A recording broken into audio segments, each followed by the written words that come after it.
Hi, I'm Tara Segars. The name of my exhibition is Level 2 Start, and it's located in the first floor gallery ramp.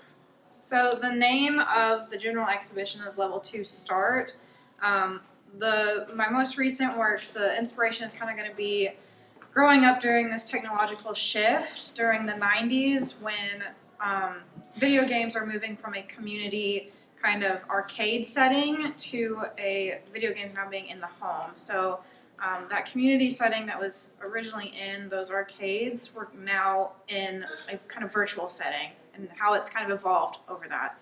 So I work with a lot of like matrix, glitch matrices, and arcade scenes, and then I do a lot of things using like portable handheld consoles, which were kind of the beginning of the new like smartphones and things. That nice little shift that's happening. These ones were done during my master's thesis. They are photolithographs with some CMYK screen printing that's done. The screen printing is done in the carpets, and it's done on the screens as well on both of these, and the backgrounds, those flat mats.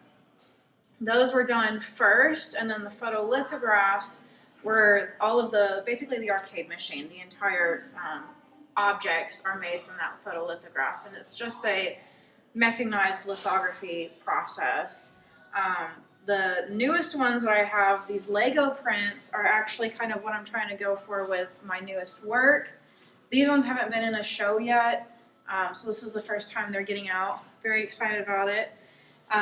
They are Lego letterpress and silk screen. So the silk screen is a gradient that's laid down first to create this nice flat matte gradient. And then I went in with CMYK colors with that magenta and the cyan and the yellow, to make this nice like transparent image on top of it.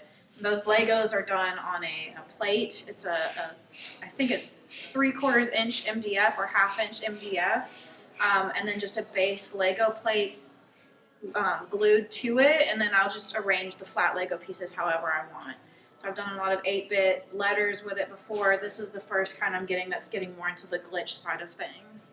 And then the etchings that I have are just hard ground etchings that are on paper that I dyed just with regular India ink, and then they're hand colored in with some watercolors. So I am really interested in the concept of nostalgia, but I use arcade scenes and video games as kind of my gateway into that. So the way that I kind of described it is that this show is for people who maybe grew up during a time where they were told about this environment of the arcade, but they didn't necessarily get to actively participate in it.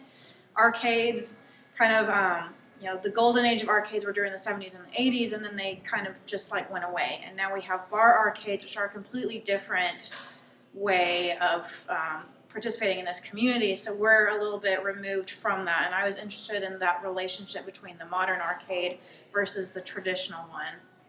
Cool. I'm really interested in play in my work. So I typically do a lot of interactive installations. I'm trying to get more into just bringing in bright colors and bringing in things that are familiar with people, and I just want them to have fun looking at it, have fun interpreting it, and then they can kind of take away, whatever their personal experiences are is going to change the way that they interact with the work, right? So there's some people who maybe can't, because of physical issues or mental things, can't really interact with a physical arcade because of the bright lights or the carpets and the loud noises, but they were able to get that through this. At least that's what I'm hoping they can get. So I am on Instagram. It's at Tara E. Segars, and then my website is tarasegars.com.